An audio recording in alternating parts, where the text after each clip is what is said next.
Hello, my dear. Hello, how you doing? We're going to talk with you. I'm back in the Klieg lights. We're back in the because Klieg of you. lights. So I had dinner with Don last night, and he insulted my outfit, because as a gay man is wont to do to a lesbian, and it's fair. So I wore my special shirt tonight. We're going to burn this book now. You can. As long as you buy it, I'm good with that. Buy another one. So, I was going to be really casual. Oh, yes. Do you want to explain to them what that shirt is all about? This shirt is all about marketing. Yes. But then you also pulled out a sweatshirt last night. Oh, it's backstage. Oh, shoot. Can we get the sweatshirt? Can we get the sweatshirt backstage? It's in the bag. It's in a bag. So one of the things I brought was the very first code conference program, which we used to print out. It wasn't digital, which was in 2003, which is astonishing. It was Steve Jobs, Bill Gates, Mark Cuban, all kinds, Jack Valenti, who is no longer living. And one of the things I pulled out was the sweatshirt that Mark Zuckerberg sweat in, which I'll put on, I guess. Ew. So this was the one we did this very famous interview in, I think, 2010. You hold a mic and I'll do it. Okay. And this was, he was sweating so much he was sort of like Albert Brooks in broadcast news. And I thought he was going to faint because one of his family members had told me he had a fainting problem. And so I thought, this is going to be the end of my career if he falls dead on the floor, the most important entrepreneur of the moment. And so he was wearing this, and when he took it off, because he had to, because he was just flop sweat everywhere, this was on the inside, and I was trying to get away attention from his sweating, so I said, the Illuminati, I have found it. and he calmed down and did a good job. But I'm going to auction this off on the book tour. It's a really long book tour for charity. But Kim, the most important thing, you dry cleaned it. What? It's been dry cleaned. It's been dry cleaned, yes, yeah. That's so I am going to auction off, and I'm going to give the money to, say, helping teen girls online, something like that. Are we good? Oh, I know. Oh, no. You're kidding. Thank you, sir. So, hey, welcome, everybody. How are you? What a story. Thank you for coming out on a cold night, not for me, but for you. It's an honor to be here with Thank you for doing it. I have to say, thank you, first of all. She's given me so much advice over the last almost year. Well, even before that, you gave me advice on very everything. little of which you listen to, but go Well, ahead. I listen to a lot of it, and we'll get into that. Okay. But how long have you been doing the whole tech thing for? The whole tech thing? Since 1993, I think. Yeah. So 30 years. Yeah. So she writes about, obviously, all of this in her book, and it is really it's a history lesson. It is. On what's happened with this business. Mm-hmm. Now they call it new media, right? Right. Well, no, it's old. It's media. That's what I was going to say. Is it old media now? I never liked that designation, like old media, new media. It was weird. I found it weird. And one of the things they used to do at the Washington Post, it was media and digital. Like, I thought they were the same thing and all the time. And I think one of the problems that media had was they never. It's just the change, right? It's transportation. But you're not in a cart, you're in a car, right? And so I think one of the problems for media is they always thought it was the other and not sort of an adjunct to their business when it was their business. And a lot of people were very slow, some were quicker than others, but for the most part, they thought technologists were their friends, right? That they were there to help them. And technology people put themselves out that way. We're here to give you tools for the future, that kind of thing. And I always used to say to media people, I'm like, do you know that old Twilight Zone episode, To Serve Man? Yes.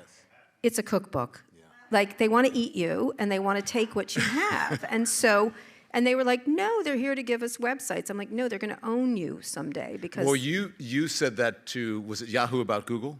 Yes, I said that. You said they're going to eat you. They're going to eat you, yeah. And they did not listen to your advice. No one does. No. Like, no, what example. I said was I was at Google. It was at early Google, and it was a very small company at the time. And one of the things that got them bigger was an investment from Yahoo. Yahoo gave them an investment, a very important investment they needed. And they owned a lot of... They gave them distribution and analytics, right? That's right. They put Yahoo was not an algorithmic website. It was a directory. People hand put those things in the websites.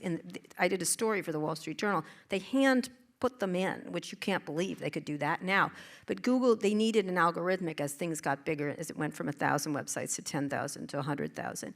And so they hired Google as a vendor to do that. And one of the things they did was they put the little Google colorful little logo on the Yahoo page, which was the most important internet page at the time, which is free marketing, like speaking of free marketing. And everyone started clicking on the Google logo and going straight to Google and not using the Yahoo directory. You noticed that Google's or Yahoo was losing subscribers well, yes, to because Google. at Google they had a chart. And you asked the CEO, or you asked Google, you said, do Larry they realize Page. this? And they said, no, they don't. They don't realize it. And I had seen it happen before when AOL bought ads on Prodigy. And the Prodigy people called me at that time and said, we got more ads from AOL. I'm like, no, don't give them ads. They're going to compete with you. And it's sort of like Pepsi bragging that Coke gave them advertising money on the can. Right. And you're sort of like, why are you advertising Coke on a Pepsi can? And so it happened, and Netscape put Yahoo on its homepage. They kept making that error of letting them in the door.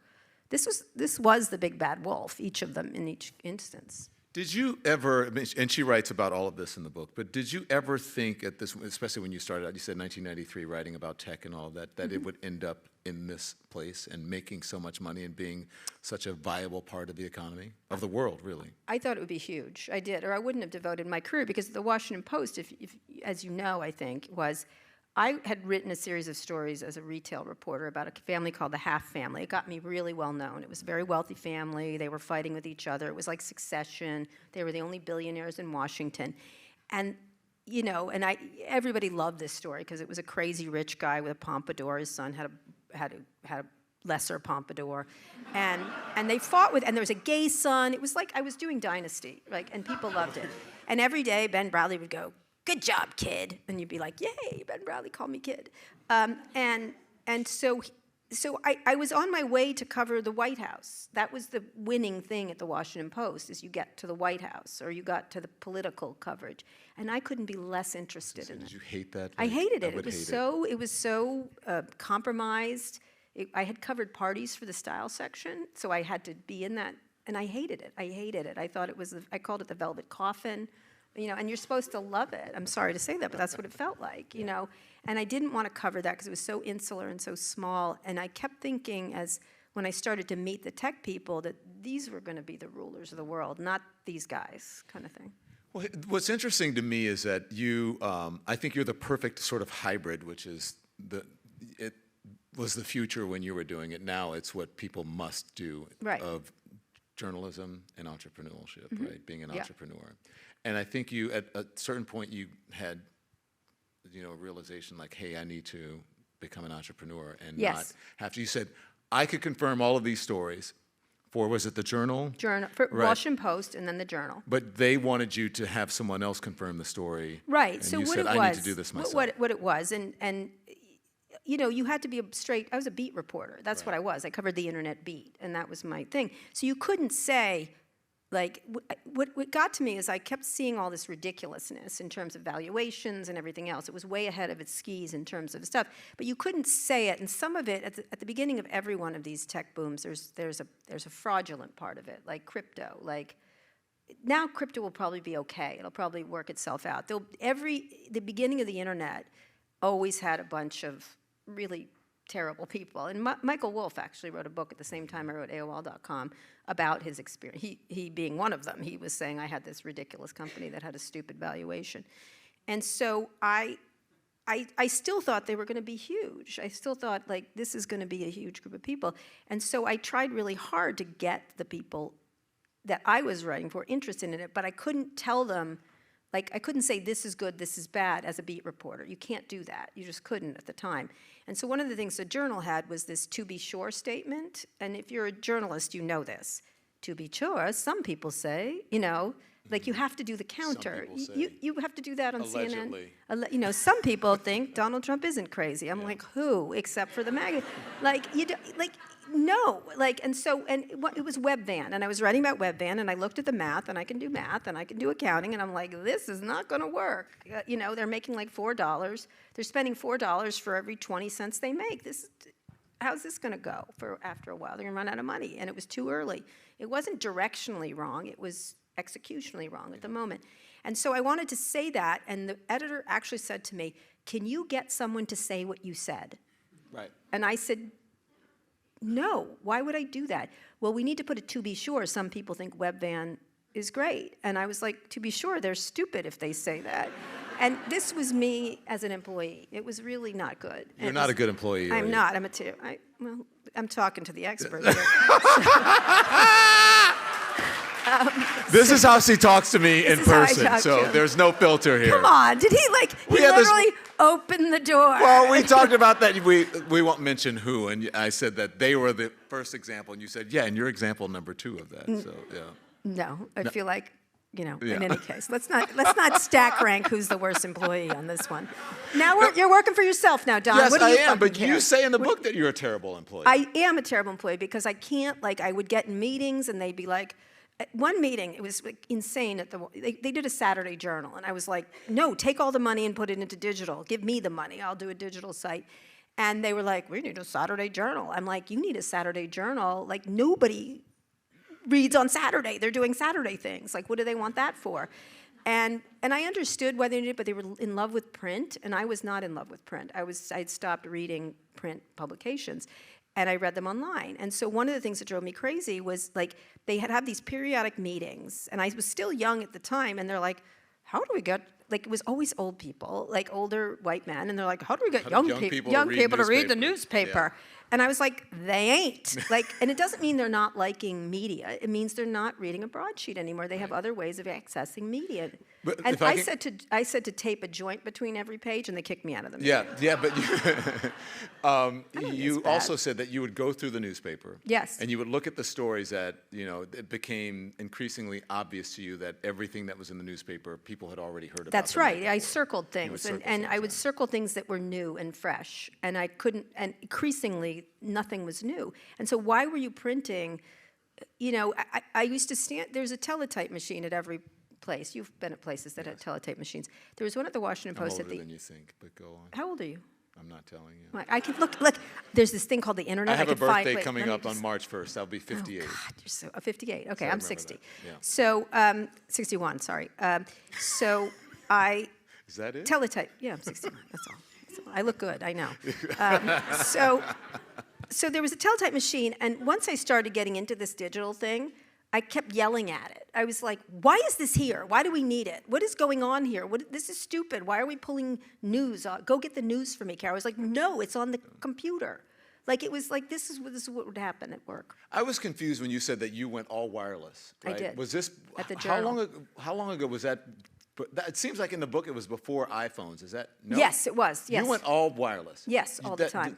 That didn't mean you didn't have cable in your house, I had I had a Ricochet. It was called a Ricochet. It was a Paul Allen Wow. company, and I taped it on the back. It was this little flat thing. It was early wireless. It was Right. early wireless, and he had these big things he hung from certain cities. They did it in San Francisco, so it was easier. They had them in airports, and so I had a Ricochet modem. But I got rid of my landline. That was one of my first articles for the Journal in '97. I got rid of it. I was like, we're done with landlines. We're done. I mean, I have one in San Francisco because of earthquakes, so everyone has one there. But I was like, everyone's going to be mobile. It just doesn't. And I had the little BlackBerry, the first one, and I was actually holding that in my hand when my son was born because I was texting with Walt. And so I had it in my hand. I had an emergency C-section. And they rushed me in. It was in my hand. And my brother's a doctor in the same hospital. And they go, oh, it's Kara's techie sister. And what are we going to do about this? Because it wasn't clean. And so they wrapped it in plastic. And it was buzzing during my entire cesarean. It was. Were you No, I couldn't. It was was in the it the plastic. wheel? I would have. Yeah, Was it the old I kept wheel? writing Walt, 6 centimeters, whatever. I kept it was, anyway. So I'm going to talk about the book. Let's get to some of the questions that I Okay. had. Why burn book? Why call it Burn Book? Yeah. Because it's funny. And you want people to burn this book? No, Is I it want what's happening because now in the- if I wanted to burn this book, I'd call it Burn This Book, which was already a book by someone. So I wanted Burn Book is, if you see Mean Girls, is the idea that you have this book in high school where you write what you really think in the book.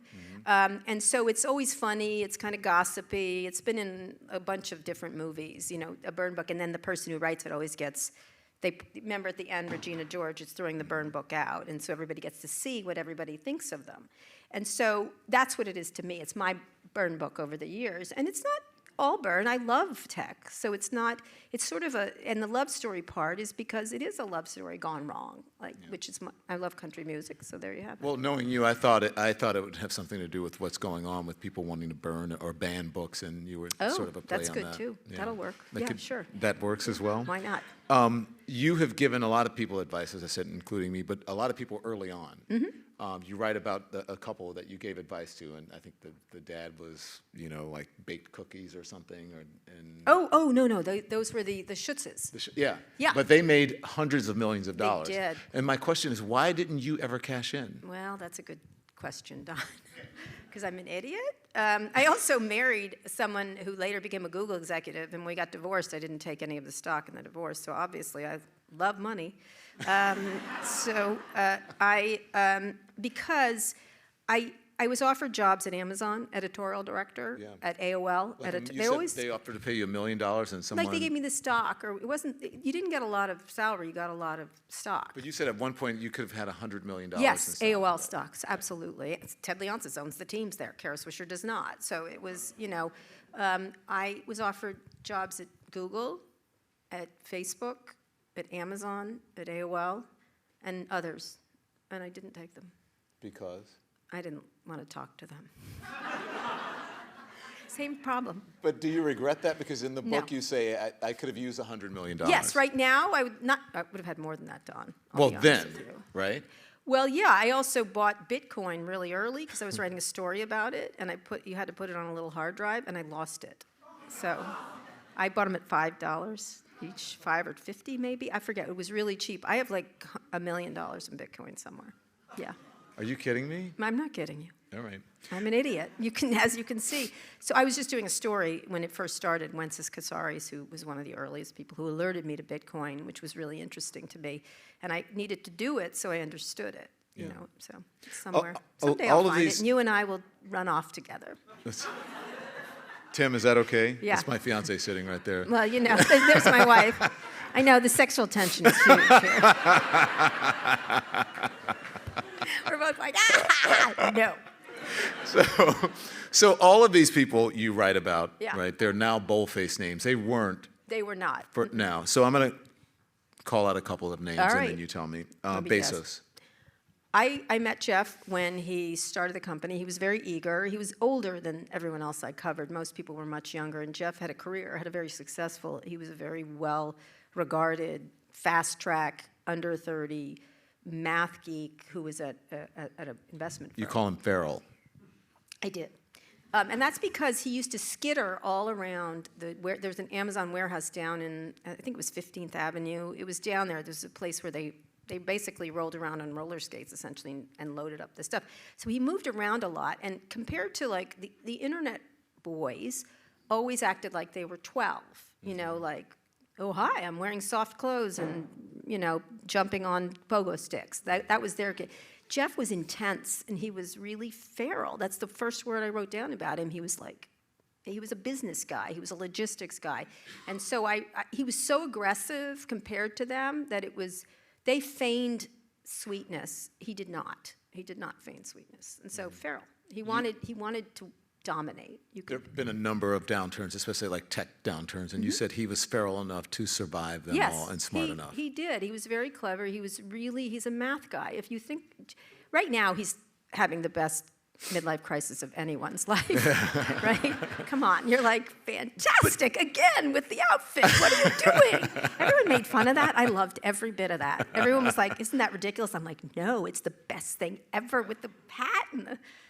But didn't you think, Good for him. you thought the numbers and the valuation of his, you're like, this is crazy. You didn't believe it. I didn't. And, I argued with Henry Blodgett when he made that $400 call on the stock, because if you did the math, it didn't make any sense. And so there was this, it felt not like a Ponzi scheme, but a bubble, a classic bubble. And so people were paying for their future, not for their present. And that was, in media, you can't do that. You have to live with gravity. The internet people didn't. And they built their way into their fortunes, because for them, like right now, Tesla stock, for example, come on. Like but people are paying that, so that's what it's worth. But on a comparative basis with Ford, it doesn't make any sense. So they're thinking he's going to do something else. invent unicorns. I don't know. But maybe it'll be true, because if you had shorted it, you get in trouble because of, the meme stock thing was an example of that. I got to tell you, I love a Tesla, though. Do you? I do. I love electric cars, and I think Teslas kind of drive themselves. Have you seen the others? Don't drive yourself. No. He only uses a couple of points. I drive a different car. Yeah. I have Let's a talk. Chevy Bolt. It's great. You write about an interesting thing is Bill Gates, right, and Steve Jobs. Yeah. The Greatest interview I think I've done. Let's talk about Gates first. Okay. You said that you think that now that he stepped away, that he realizes that life is short, but eternity is Yes, longer. I think he is, he was, speaking of Farrell, this guy was so aggressive, and he, of course, got in trouble for it, and I covered that a little bit at the But Washington he was never Post. one of those techie guys that No, were he wasn't. They didn't show-offs like and him. No, he wasn't. peacocks. He had his own little quirks, but no, he was up in Seattle, very different. He was seen as sort of a Darth Vader character to tech, because he ran everything went through Microsoft. And he wasn't particularly nice, I would say. He was very difficult to deal with. And same thing with Steve Ballmer, who's now all cuddly, but he was not cuddly at the time. He is. He's like, ho now, and you're like... Who are you? Yeah, he wrote me a note. He goes, "Hey, Kara, how's it going?" I'm like, "What?" Because you were real mean to me, as I recall. But he was, Bill, what I always thought was that the comparison always had to be with Jobs, because one of the things I think I wrote at one time is if they died on the same day, sort of like Jefferson and Adams kind of thing, the headline would be, Bill Gates, the world's richest man, died today. Steve Jobs, an innovator. The greatest innovator in tech history. Bill Gates desperately wanted that to be his legacy, and Steve just bested him almost constantly. And Steve was rich enough, but Steve had was the guy, right? The visionary. Empath. Yes, and so with Bill, I think doing the stuff he did on philanthropy has been really interesting. He's very interested in let's leave aside the Epstein stuff, which has not. There's been no proof. He had bad judgment in spending time with that guy. That said, the stuff he was doing around philanthropy about vaccines has been really important. The stuff he's doing around climate change is really important. And so he changed his point of view on his legacy. And so he's sort of being a Carnegie personality. Well, there was a real rivalry between those two guys. And I thought that you were saying in the book, and maybe I'm wrong, is that you thought that Jobs was smarter than Bezos. Are you saying that you believe that he is, or was? Oh, than Bezos? Yeah. Yes. I'm sorry, than Gates. Pardon me. No, different. They were different. Steve really had a sense of science and art and design combined with technology. He wasn't a technologist. Bill was much more of a technologist. Okay, so let's talk about him. Do you think if he were alive, where would we be when it comes to innovation and what's happening now? Because I think the popular opinion is that Apple is not as innovative. Except it's worth 10 times more. Right. So from a shareholder perspective, it's doing just fine. Tim Cook is 10x that company. That is very hard to do. It's the most valuable company in the world, and it wasn't when Steve died.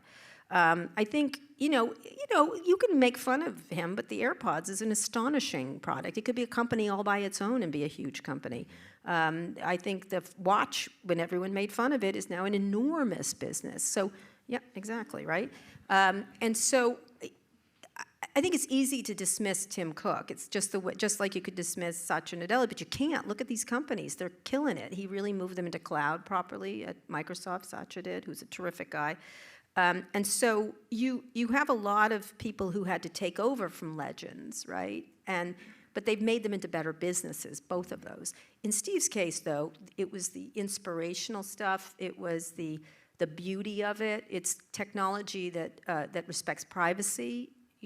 Compared to everybody else, they look like the best people ever on privacy. Someone who talked a lot about the way it could be versus the way it was, that designed beautiful objects that were intuitive. You had to respect that. You had to, he wasn't always a lovely guy, and he was very difficult to people. He misparked his car in handicap space. I get it. Today he looks fine, compared to people that say you might work with. But But he was difficult, but he was also legendary. Don't get mad at me. No, I'm not. Okay. Kara, I could never be mad at you. We are the same person. I Okay, texted good. you that. Good I'm to like, know. we're Okay. very much alike. So it was always great talking to him because he also read widely. Like he didn't, when you talk to a lot of tech people, historically, you sit there and you're like I used to, when I was talking to them about, the Google guys about, they thought I had said that they were dangerous at one point because they tried to take all of search, and you can't have one company in charge of search, and search at the time was the center of it. And I called them, I said at least Microsoft knew they were thugs when they were doing the same thing. And they called me up and said, we're very hurt by your suggestion that we're thugs and we're bad. You know us, we're good people. Literally, they said that. Like, I'm literally like, what do you care what I think of you? But we're good people. And I said, well, what rough beast is slouching towards Bethlehem waiting to be born? Because it's not you I'm worried about, it's the next person. It's the terrible people. It's the terrible people who are coming. And they were like, what beast? And I'm like, the beast, the Bethlehem beast. And it literally was one of these conversations. With Steve Jobs, you could talk about poetry, you could talk about art, he understood history, and he had a mind that it was always interesting to talk to him. Do you have the same type of relationship with Tim Cook or no? He's different. He's different. He's a logistics. He's a lovely guy, let me say. He couldn't be more polite and affable. Well, I asked because it feels like you grew up with the other folks. Tim Cook is. Yeah, no, I know him pretty well, but he's not. He's a pro. He just doesn't. He doesn't want to hang out with me. I don't particularly want to hang. He's really smart. It's great to talk to him. He's super interested in two things, neither of which at the time I was interested in one of them. But he loves. I think it's Alabama football, which is hard. I'm like, can we talk about gay things or like no? I like football. Auburn. He likes Auburn. Yeah, like again, Tigers. LSU Tigers. Auburn Tigers. Whatever. I don't know. I'm literally the only lesbian in America who hates sports. So it's like this. And he was like, and then at Auburn, I was like, I don't care. And then when you eat with him, it was interesting. He's really fit. He's incredibly fit. And like when they bring the food, it's like the most perfect piece of chicken on the most perfect arugula. And then there's just a dusting of quinoa. Just not much, because that would be fattening. That reminds me of a friend that we have who's here tonight, and I won't mention his name, but he knows who he is. It was that. They're sitting on the front And he row. was interested in the other, the other Can thing. I mention you?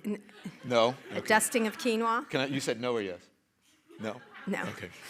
Anyway, he talks about, the one thing he did talk about was what's right now the Vision Pro, which later became the Vision Pro, the idea of spatial computing. He was riveted to that, and I find it a really interesting vision, too. Yeah. Okay, so let's talk about the person. I think that you The Gates Jobs interview was the best interview I ever did. You want to talk about that? Because I thought it was amazing, especially when he started with kind of a gay joke. Like we got married or something. Yes, he did, yes.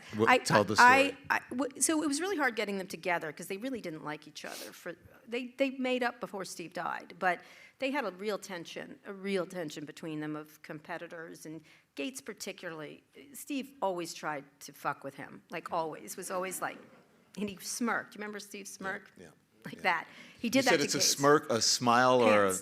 Smirk, it was a smirk. But you called it something. I forget. It was very clever. I don't know. But he was always trying to, like, get him. And so we had interviewed, that day, we had interviewed Steve alone on stage and Bill alone on stage. And in Steve's interview with Walt Mossberg, who was my partner, who really did make that come together, he asked him, hey, why is Apple so popular on Windows? Why was Apple one of the most popular? I think it was iTunes. And he goes, well, Walt, when you're in hell and someone hands you a glass of ice water, you're pretty happy. And we were just about to do this interview, and you knew it was going to get to Gates in seconds. He wasn't in the room, I don't believe, but it was like the PR guy from Microsoft was like that, like, oh no. And the PR person from Apple was like, oh no. Like, he couldn't resist. So they get on stage, and then what happened? We're backstage, and I wanted it to be bigger because I didn't want the little fighting, their little ridiculous, whatever, the history of them together. And so we wanted big ideas. These were the greatest two big names in tech at the time, and still today, I would say, we're among them. And so backstage, Bill walks in, and Bill is already not the most sociable person on the planet, and he was monotone, which is not a good thing when you're going into like the legendary interview. And you're like, hey, Bill. He's like, mm-hmm, like that, like pissed off. And he tends to rock when he used to. He doesn't do it anymore, but he rocks. It's well known. And he was there just mad as can be. And then Steve walks in with the most shit-eating grin on his face, and he's like this, and you're like, fuck you, like, how could you do that? And so Bill isn't answering, Steve is grinning, and we're like, oh, was gonna be it. It was gonna be our biggest interview. And the PR people are all like, what do we do? And then Walt asked him a question, and Bill suddenly says words, and he goes, how would I know? I run hell. Like, then Steve Jobs, I can't believe he did that, somehow in his hand had this, but it was covered with condensation. It was frosty. I don't know where he got the frosty drink, but he did. And he goes, here, let me help you. And he gave it to him. And it was so good. It was even better. But then when they got on stage... Sounds like an episode of Dallas. It was fantastic. But then when they got on stage, they really did rise to the occasion. That was some moment to do that in person. But at the beginning, I decided to throw them a softball. And the question was, so what is something people don't know about your relationship? And Steve couldn't help himself. And he goes, well, for a long time now, we've been married and lovers. Or something like that. And Bill Gates, you could watch his face, because he's like, I can't be anti-gay. I'm a little anti-gay, but I don't want to be anti-gay. You know what I mean? Like, I'm not gay, but I don't want to be anti-gay. And like, you could see him not able to do it, and he went, like that. And Steve was like, nice one, Steve. Like, he literally would do that. And then at the end, of course, there was that beautiful exchange about them being together. Steve did this very sentimental send-off. They were really a pair, I would say. I forgot to ask you something when we were talking about Jeff Bezos. Is he really your sperm donor? No. No, my sons are tall.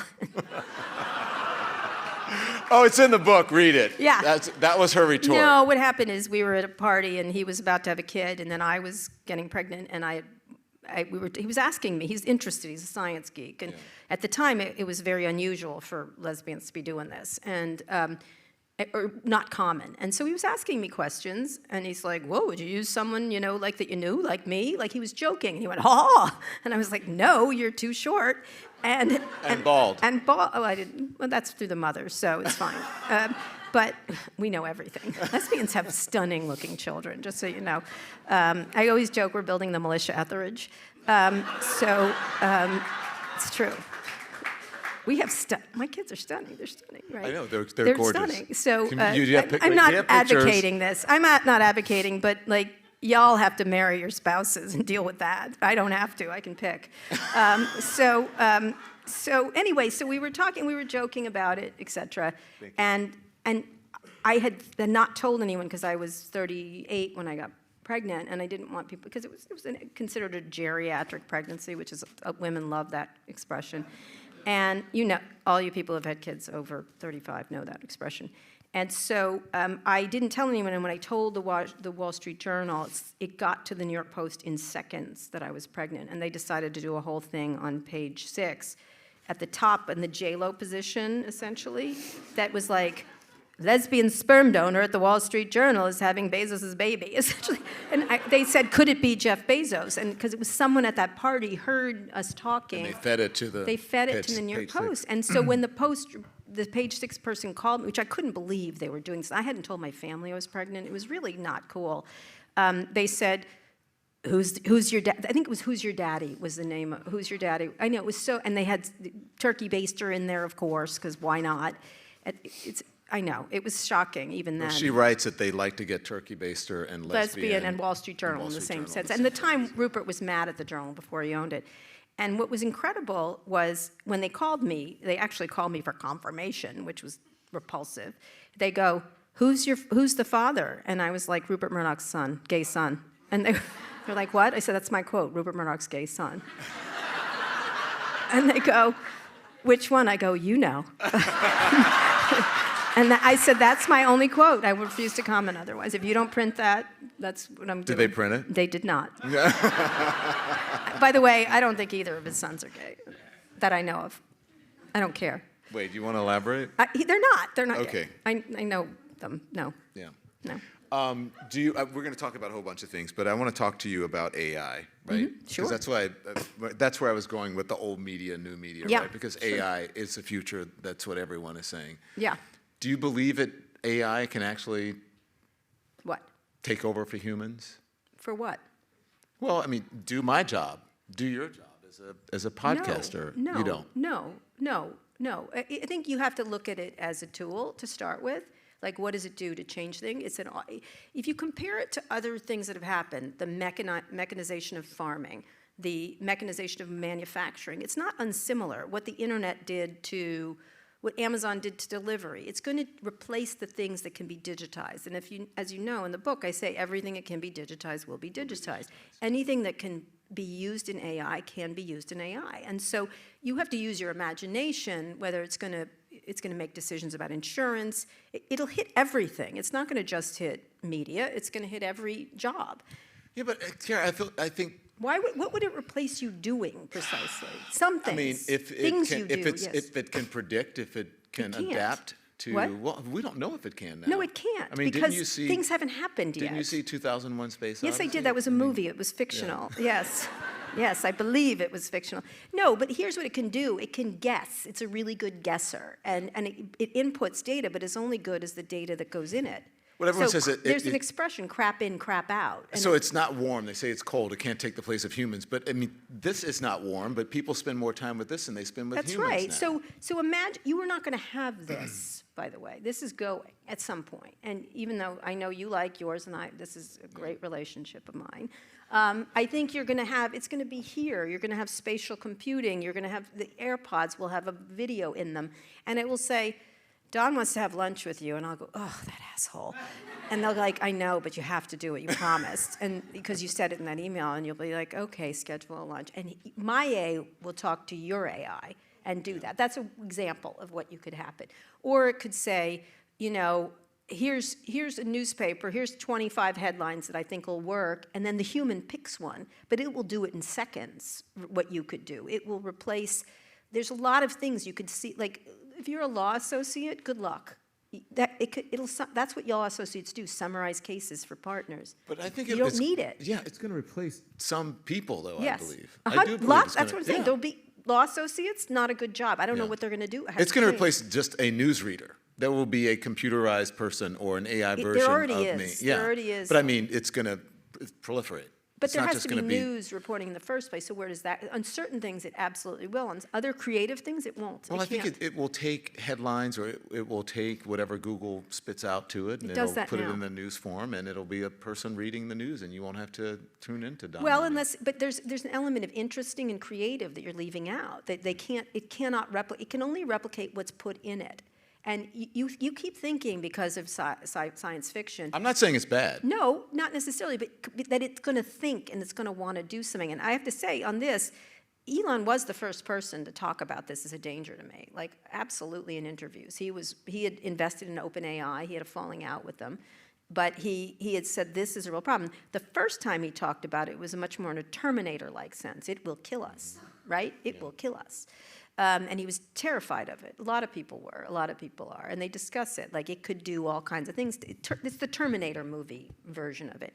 Then, in another interview later, he came more around, which I think is the correct idea, which is it doesn't care about us. It will do what's most efficient. And so the example he gave is when we build a highway and we go over an anthill, we're not trying to kill that anthill. We just go over the anthill. It's because we don't know it's there. We don't know if it's not there. So it will treat us, he thought it would treat us like house cats. Like, it's fine to be here. But if, say, we gave it the instruction, let's get rid of hunger, one of the answers might be, we need to kill 1 billion people. Like, that might be an answer. And because it's a computer, but then you have to say, but let's not kill 1 billion people. Like, let's not do that. So it's a question of what we give it permission to do. That it's going to not unplug itself, I find that ridiculous. I find that it's just a fantasy that it'll learn so much. But if you give it the wrong instructions, the wrong input, including right now, like facial recognition, the reason why it's so flawed is because the input in it is flawed by humans in the first place. You know, arrest records. If you put all those arrest records into AI, it'll say, well, you need to look for a person of color because they get mostly arrested. But is that because people arrest them unnecessarily or because they actually are more? That's what happens. It just takes the data, and that's the problem with it. Well, I'm glad that the transition, because I've asked you about almost everyone. There are Okay. others, but let's talk about Elon Musk, right? Yeah, Because you have sure. a very special relationship with him. Yes, very. And- No, you have that now, not me. Well, no, I mean, actually, I don't really have that kind of a No, I relationship know with that. him. I'm I'm not teasing. as close as you. I don't talk to him I'm as not much close as to him you at do. all. He called me an asshole and told me my heart was seething with hate. But so. you probably communicate with him a lot more than I do. Not now. No, okay. No. So, but he is consequential to the world. He When you was. think I about think so. Starlink, I you think agree. about- The reason why I was attracted to him is because when all these other dudes were making, digital dry cleaning services, which you're like, when you get the fifth of those, you're like, kill me now. Like, right? When someone comes out, Kara, I'm doing a dating service, but get this, it's people who like shoes. And you're like, oh, no. Like, but it's digital. And you're like, get off of my porch right now. Like, you're sort of like, this is what the geniuses of our world are coming up with. And at one point, I got so repulsed by it, I said, everything in San Francisco that's being invented is assisted living for millennials. Like, that's what, like, dry cleaning, food, bike delivery, this and that, right? That's what it was. Yeah. And so when you meet someone who goes, I'm going to change electric cars, I'm going to build electric cars, I'm going to build new spaceships, I'm going to build, even his dumb tunnel underneath LA, it's kind of cool, right? The Hyperloop is kind of cool. You got to say, solar, at least he was doing something interesting and consequential, right? Yeah. And so that's why it was interesting. And nobody was doing that. Nobody. And so he was unusual in that regard and very ambitious in one of the things that someone had told me that struck me at the time was Silicon Valley was full of really smart people doing really stupid things. And he was not doing stupid things. Now, the problem is you have an unaccountable richest man in the world who's now kind of turned into a Bond villain, right? Like, he literally is I'm a Bond aficionado. I'm like, which one are you, like, of these people? If he gets a white cat, we're fucked, like, essentially. But, you see, he'd do that. He would do that, because that's his person. $1 million. Yeah, one. Yeah, like a scar. It'd be really funny. But that's not really funny, but it is funny. So, you worry about someone who's unaccountable. And the thing in Crimea was, when I heard that, I was at a French embassy. A Ukrainian sidles up to me, and he goes, can you talk to Elon Musk for us? And I'm like, what? No, he's not talking to me. Don't mention my name. He's not turning on, he's geofenced Crimea. Yeah. He didn't turn it off. Yeah. He geofenced Yeah. it. And I said, huh? And he goes, he won't turn on Starlink. We're using it. I was aware that he was very generous in giving those units. And I was like, he won't turn it on? They're like, no, and we can't do any attacks because we don't have internet. Because he was smart enough to put all those Starlink things up at the time, which was prescient. Do you think he's the most powerful person in the world now? No. I mean, among them, yes. Among them, sure. I think Twitter is not as consequential as people think it is. It's always been a small business. I don't mean just Twitter. I just mean I think that's he's part of space it. in certain areas. Yeah. Absolutely. Starlink, we need competitors to Starlink. Sorry, he can't be the only one deciding. What happens if the Straits of right now, Mike Gallagher, who's leaving Congress, who I think is quite smart, he was alleging that he's shutting. What if he shuts down communications that U.S. troops need in the Taiwan Straits? This guy? I'm sorry, this guy who tweets boob jokes? No. And even if our elected officials are flawed, I'm sorry, he didn't get elected. He did not get elected, so that worries me. Do you think he's he's among, but do you think he's the most innovative person? No. No? He's not? No, Okay. he's smart about finding businesses, and he didn't invent Tesla, but he saw the potential. He's a very good business person, excellent, but not so much at Twitter. You said you don't talk to him now, but if you did, what would you ask him? What happened to you? What is going on? Can I get you a therapist? I think, I'm concerned about his health, his mental and physical health. I'm concerned about it. I mean, I'm not that concerned, but you know what I mean? I think he's to watch him spin out of control and gaslight people all the time. Oh, I didn't, I really right before, when he took over Twitter, I was thinking he could probably do a good job here because he was innovative and interesting and pushed and very aggressive And Twitter was always the loser company of the internet. The stock never got out of the same price range. The business was terrible. It needed a jolt by someone who would take risks, right? And he was on the list. There's a list of people who could have done it.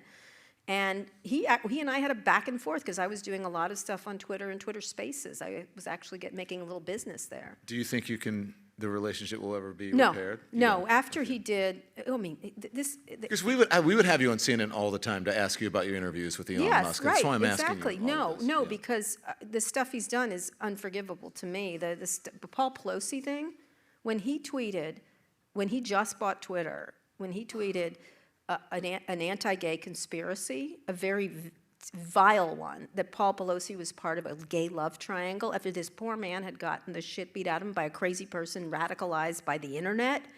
Are you kidding me? Why would you do that? It's so needlessly cruel. I don't even know who would do that. And if you just bought this platform, you're the most powerful and richest person on the planet with hundreds of millions of followers.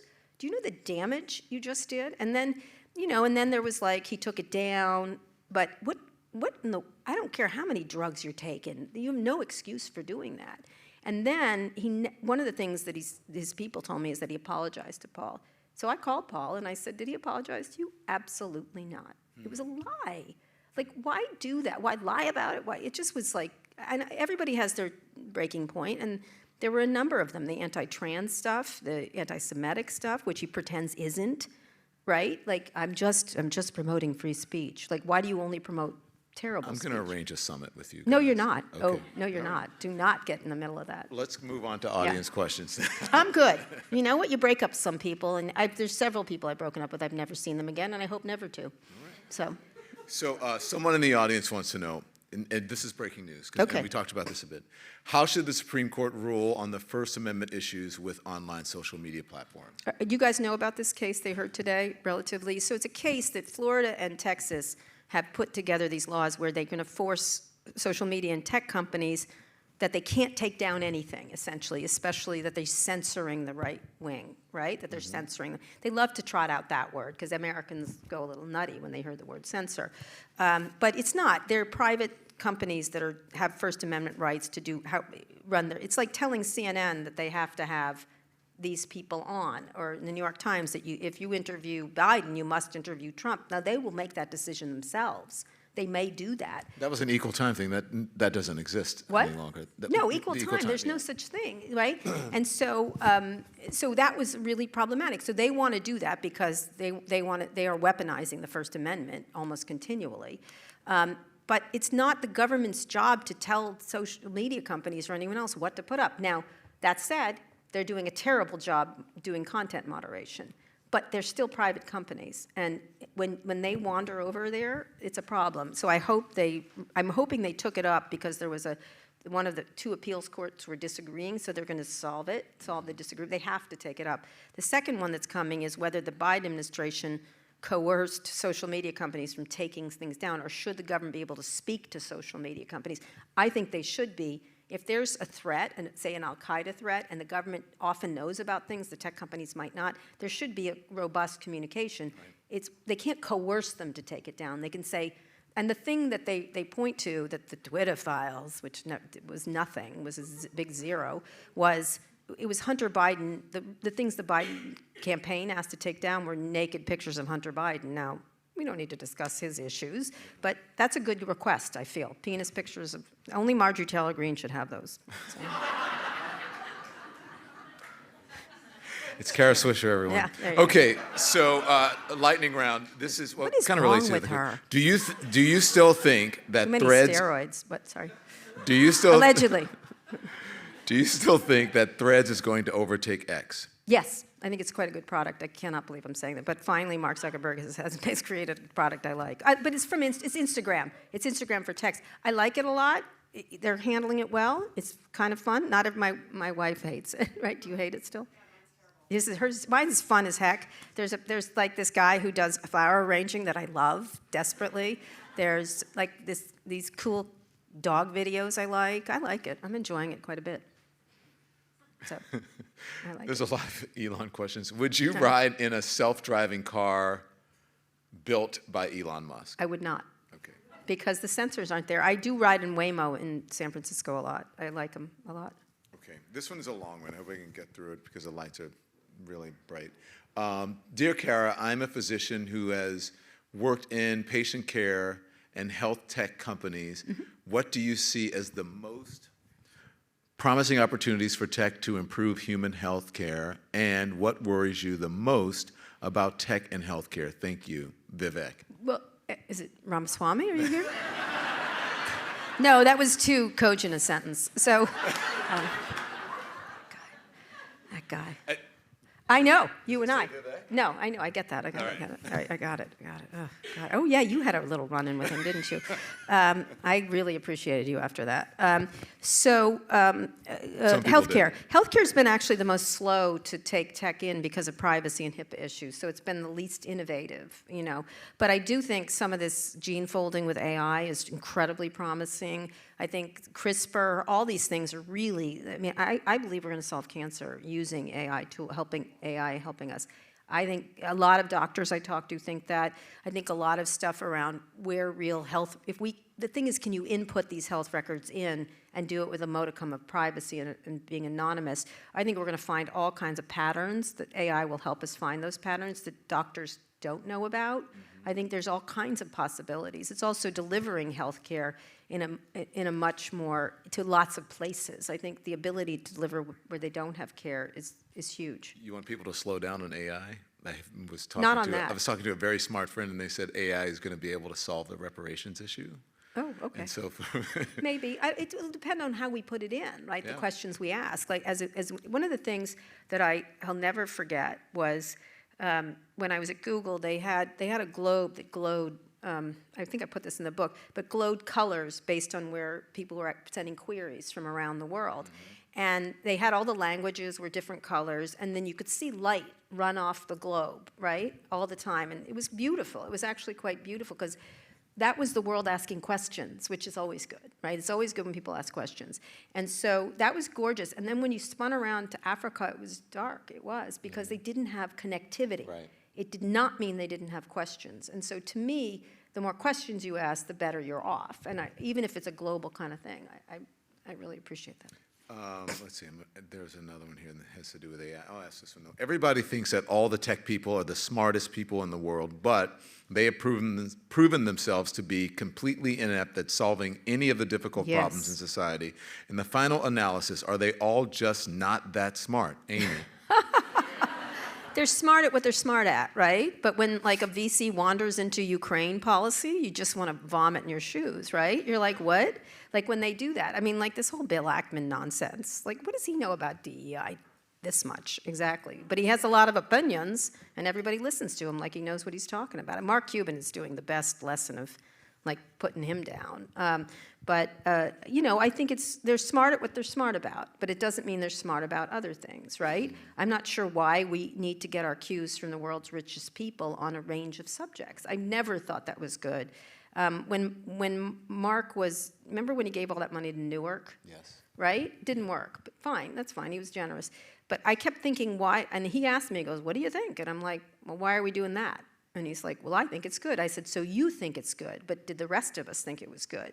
Like, that was always my issue, is we have to dance to their tune. If they feel like, you know, now in the case of Bill Gates, I think he's professionalized it, and he's made it, like, he's made philanthropy more professional. But in a lot of cases, we live at the kindness of billionaires, and that's a really bad place to be for humanity. There's a longer question, but I think you kind of answered this. The question is, are there blind spots now in the models we're using to bring AI to the mainstream that you've noticed? Yeah, absolutely. I think there's going to be a big fight over what data it is. I think media companies have to pay a lot of attention. The New York Times is suing OpenAI because of the scraping. And so we have to figure out where the provenance of this data is critically important, understanding where it came from. And they have to have a system to be able to track it. They've done it before on YouTube with music, all kinds of things. So how do we track the data, and how did the output come? How did we get that output? And I think that's critically important. So we have to have a tracking and safety system. The Biden executive order has a lot of this in it. You have been very prescient. on a lot of things, and you've seen into the future. Right? Yes. So then, where do we go from here? Because I'm Miss I Cleo. feel like I'm just getting into this whole streaming thing, but I feel Yeah. like it's old media. I know you don't like that term. Right. And then, but what's going to replace that? What's next? I think what you're doing is really interesting. You've given up the town cars and fancy things for your own entrepreneurial sense, right? I still have some of that, but yes, Yes, you I- still have, I'm right. sure you But I was in what was considered sort of the old studio system. Yes, you were. right? It was so funny. Last night, Don was like on the street. I'm like, where's his town car? It's gone. No. Like, I was kind of thrilled. I was like, yay, he can't get a car.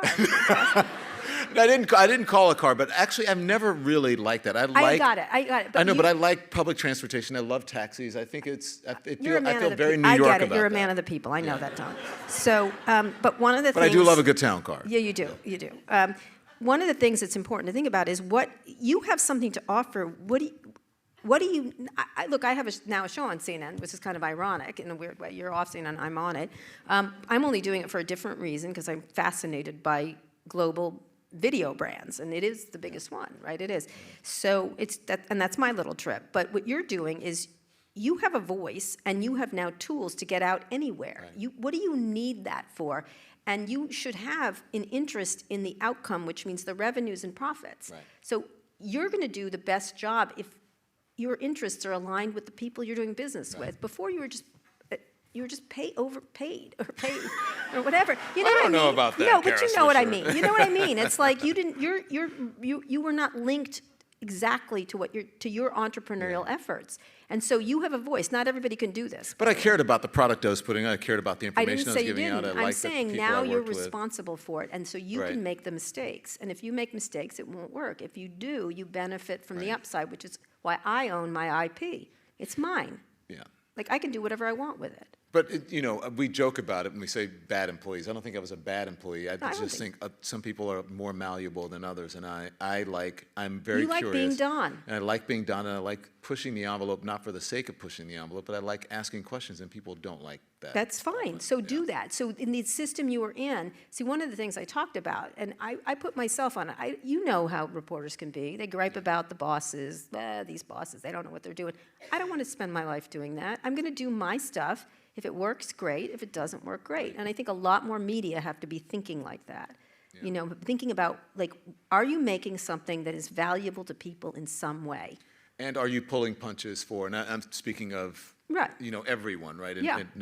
Because you don't want to lose access, or you don't Right, want it's to a hard tick off thing. an advertiser, or you Yeah. don't, you know what I mean? Yeah, A exactly. certain demographic. Although I find the more questions, like someone years ago when I was talking to Mark Andreessen, quite regularly actually, someone asked them why people keep coming back to do interviews with me, because my interviews are pretty tough, or they're very honest. What I think they're not that tough. I think they're just straightforward. And he said Stockholm syndrome, but I think what it was is that, and jobs kept coming back. Now this guy could do whatever he wanted. He didn't have to come back. I think he enjoyed people that they weren't doing talking points. He had a real conversation, and really smart, mature people like to have smart, mature discussions. And I really believe that. I don't think they love not saying things. And I think if you are straightforward with them and say, like, good example, this Jon Stewart interview I did, right? I love Jon Stewart. I'm a huge fan of his. And we're talking, and he was over on the Apple thing, and it wasn't doing that well. It just wasn't. Now he's doing a great I job. like that show. Yeah, I did like too. the Apple It show. I got thought he better was and better. really It got good, better and yeah. better. But at the beginning, it was a little shaky at the But beginning. you know what? I like Jon Stewart as a comedian, but I Right. like him more as a social He's a sort great of... interviewer. He Yeah, turns out great to be. interviewer, and he does great social commentary. He does. So I actually liked him in the Apple platform better than I like him really? on The Daily Show. Oh, I don't. Yeah. I don't. But in any case, we were talking, and he had left in the middle of the Trump thing. He left like right when people kind of needed him, right? Kind of his voice. Right.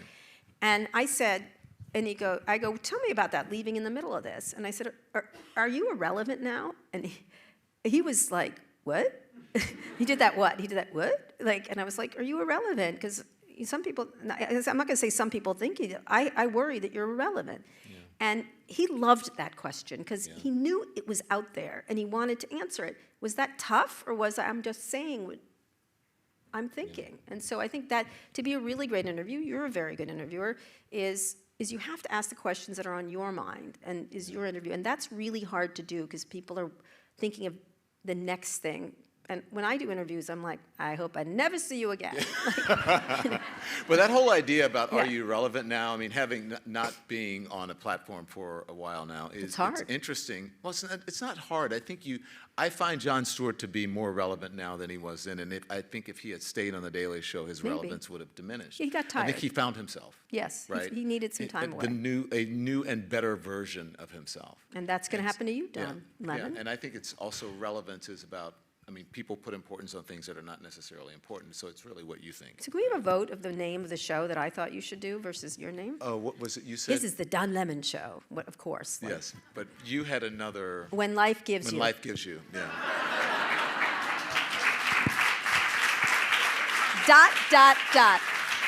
It's still time. We haven't launched yet. By the way, You know, Elon would like that one. I know. So we may. He's like, I might just do that.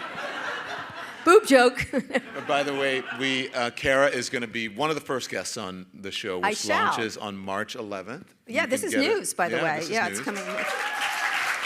And explain, I gave you a hard time on Twitter. I just thought you should do it by yourself, whatever you do. But you're not just on Twitter. Everyone's like, oh, I was with someone, and they're like, oh, he has the Twitter show. I'm like, No, it's not. fine.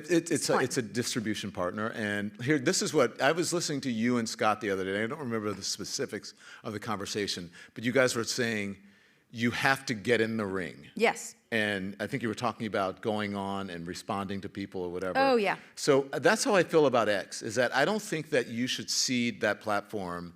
It's such a huge and powerful platform to extremists. And I think you've Okay, got to get fair. in there and fight. Fair. And if someone says something that you don't like or you think is off base, then you have to challenge them. And that may even mean challenging the person who owns that. That's And true, but yeah. I think everything he does is going to hung around your neck. That was my worry for you, and Yeah. you shouldn't have to worry about Well, that. we'll 'cause- see. But Right, but everyone, like, he'll say something terrible, and they'll be like, Don, your thoughts? And I will be in front doing that. I know you will. But thank you for being a guest on one of the first guests. Thank you for allowing me to do this. I Oh, this is love great. you to And death. Don, You know this is the beginning of the book tour. I'm doing a lot of different things, and Don was. I'm so glad the first one was with him.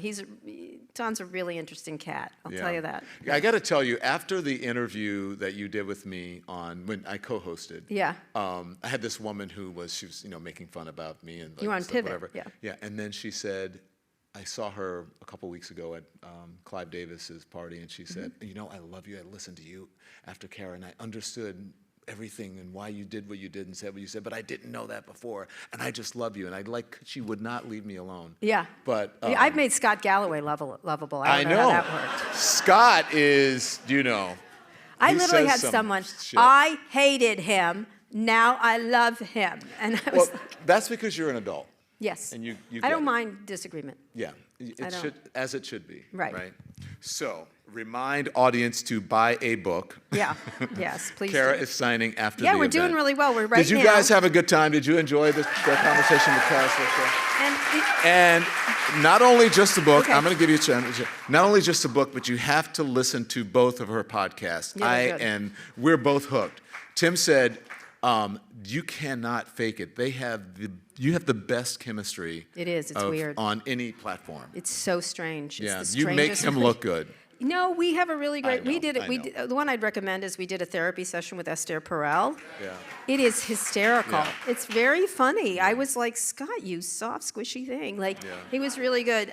It's He unusual. objectifies me a lot, though. It's a little scary. What? Scott does. Does he what? He always says he's a handsome He does. Man. You're He's a got a handsome face man. for I television. don't know what to tell you. He has a man crush on you. Just accept it. Yeah. Just accept What it. were you going to say? I'm sorry. One of the things about this book is, look, this is my recollections of what it is. You don't have to agree with me. The only thing I say is I talk about my faults, my achievements, and thus you can have a totally different opinion. I just want you to, one of the things that drives me crazy about this internet age is everyone has a hot take Right. in 2 seconds. Right. If you don't read my book, I'm not listening to a word you say. If you have an opinion after you read it, I'm open to it. But that's in everything in life. Let's stop having so many hot takes so quickly without really doing the work.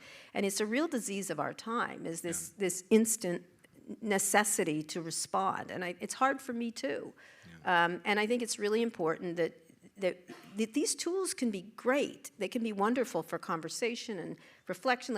That's your ideal on X. I think it's not going to work there right now because of the way it's degenerated. But that's the ideal, is that you can argue with people. I think you're going to be swarmed with trolls. Well, I will choose who I. Right, exactly. But they're now running the place, and so that's the problem for me. Yeah. So what I would urge everyone to do is, instead of complaining, like, let me reference Jon Stewart when he was at the end of one of his shows recently. He was like, look, there's all this noise, there's all this partisanship, and everyone has to reduce everyone into tribes, which I think the internet has done a lot of damage in that regard, is putting us apart when it should be bringing us together. But it is up to people to make the choices of what they, but the last words of this book are look up, like start to look up and to consider stuff. And I love tech, but it is a tool, it is not your life, and so. You probably didn't mean for this to be so profound, but for me, the one thing that because I'm writing a book. This is not to tease my book, but Please do. I write in the book. Perhaps you could come to the stage. It's about, I told you, it's about God. I started writing it in 2022, and then after my exit from CNN, my life changed, so I left the book, and then when I came back, it was a different book, so I hope you guys buy it. So it is a tease now. Yeah. But I said, if you're not in transition, then what are you doing? And you have a very similar thing in the book where you say your biology teacher says, everybody's moving towards. Everything's on its way to something else. That was my extent of my science. And it's true. Everything's on its way to something else. You are made of stars, Don Lemon. So you should, this book, it is, I shouldn't say it's simple because it's smart, but the way it breaks down what's happening in society as it relates to show the back, that's my favorite part. Is amazing. Her beautiful wife is. Right here, this on the back, I hate blurbs or asking people for them, and there was no friggin' way I was going to ask Reid Hoffman for a blurb. And I like Reid Hoffman, but so I put insults of the internet people to me on the back. So praise for Kara Swisher. The first one, by the way. Well, you are right. Who said that? Elon Musk, when he was talking to me. The queen of all media. That was some of them. Do the insulting ones. Kara's always had this larger-than-life personality. I remember her as short, feisty, kind person, the kind of person who sets the room alive. Not a single more vitriolic voice in the tech ecosystem, David Sachs. She would sit on Instant Messenger all day and harass the shit out of people, Mark Andreessen. The last one. The last one. Oh, you're an incredible asshole, Elon Musk. Thank you. Love you.